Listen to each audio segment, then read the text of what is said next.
Shalom, jumpa lagi dengan saya di Kelas Sukacita. Saya akan memberkati saudara lewat firman Tuhan. Namun sebelumnya mari kita berdoa. Kami bersyukur kepadamu ya Tuhan, karena Kau baik bagi kami. Kami rindu Engkau terus bekerja dalam kehidupan kami dengan Roh-Mu yang kudus, untuk kami mengerti firman-Mu. Amin. Bagian firman Tuhan dalam kitab Filipi pada pasalnya yang keempat, ayatnya yang ke-10.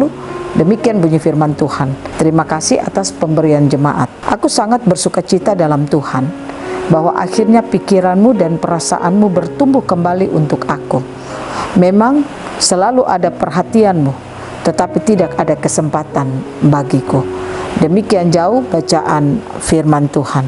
Pencinta Klafos yang diberkati oleh Tuhan, belajar lewat kebenaran firman Tuhan. Firman Tuhan berkata, Paulus mengatakan, aku sangat bersukacita dalam Tuhan, bahwa akhirnya pikiranmu dan perasaanmu bertumbuh kembali untuk aku. Memang selalu ada perhatianmu, tetapi tidak ada kesempatan bagimu. Ini Paulus menunjukkan bahwa orang itu bisa bersukacita tidak hanya di luar Tuhan. Di dalam Tuhan orang bisa mengalami sukacita. Nah, oleh karena itu saya percaya ketika kita selalu membangun hidup kita dengan Tuhan, maka kita akan mampu untuk bersukacita dalam segala hal. Paulus berkatakan dia bersukacita di dalam Tuhan. Kenapa dia bersukacita di dalam Tuhan? Karena dia belajar untuk mencukupkan seluruh kehidupannya dengan kehidupan yang dia jalani sendiri.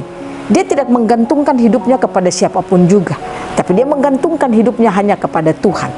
Oleh karenanya dia melihat bagaimana jemaat yang dia layani, mereka dapat peduli dengan apa yang dia lakukan, sehingga mereka melakukan yang terbaik bagi Paulus. Sehingga Paulus katakan bahwa akhirnya pikiranmu dan perasaanmu bertumbuh kembali untuk aku.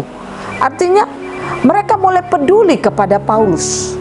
Nah, kepedulian mereka kepada Paulus itulah yang membuat sehingga Paulus melihat apa yang mereka lakukan membuat dia sangat bersukacita. Nah, ini menjadi pelajaran bagi saudara dan saya. Ketika kita menjalani hari-hari hidup kita sebagai pelayan kah, atau kita sebagai apa saja lewat profesi kita, Paulus mau mengajak kita bahwa kalau kita hidup dalam Tuhan, kita akan mampu bersukacita.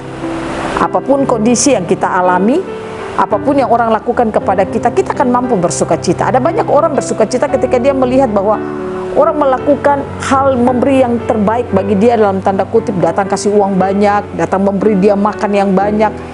Orang bersukacita, tapi ketika orang tidak melakukan itu, dia akan hilang sukacitanya.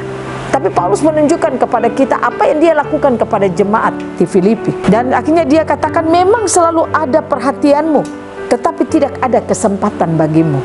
Nah, sekarang dia melihat kesempatan jemaat itu melakukan yang terbaik baginya. Dan semuanya ini dia melihatnya.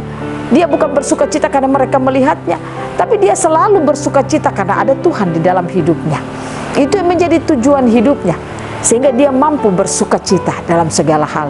Dan inilah yang dia ajak kepada jemaat Tuhan, bahwa apa yang mereka lakukan berupa perhatian-perhatian mereka itulah yang membuat sehingga Paulus secara pribadi bisa bersukacita, tapi dia yakinkan ke mereka bahwa mereka pun bersukacita karena pekerjaan Tuhan yang berlaku dalam hidup mereka. Oleh karena itu saudara, kita diajak lewat bagian kebenaran firman Tuhan ini, mari kita bangun hidup kita terus dengan Tuhan. Pastikan Tuhan menjadi tujuan hidup saudara dan saya, sehingga kita akan mampu untuk bersukacita di dalam Tuhan.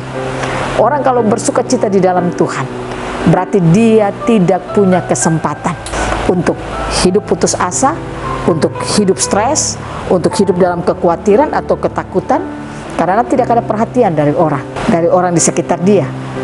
Tetapi apa yang dia jalani dalam hari-hari hidupnya, apa yang dia melihat orang lakukan kepadanya, dia akan mampu untuk bersukacita di dalam Tuhan. Biarlah Tuhan Yesus menolong kita, saudara dan saya diberikan hati yang terus mampu hidup di dalam Tuhan, supaya setiap saat kita mampu untuk bersukacita di dalam Tuhan. Biarlah Tuhan Yesus menolong kita, membawa kita untuk terus membangun hidup dengan Tuhan, membaca firman, mendengarkan firman, supaya sukacita Tuhan itu limpah dalam hidup kita. Tuhan Yesus memberkati kita. Amin. Mari kita berdoa. Terima kasih Tuhan. Biarlah firman yang kami dengar memampukan kami untuk terus membangun hidup dengan Engkau, sehingga kami akan terus mampu bersukacita di dalam Engkau. Kami tidak bersukacita karena keadaan dan situasi kami, tapi kami bersukacita di dalam Tuhan karena kami menggantungkan hidup kami padamu ya Tuhan. Terima kasih Tuhan, dalam nama Yesus kami berdoa. Amin. Shalom, Tuhan berkati kita semua.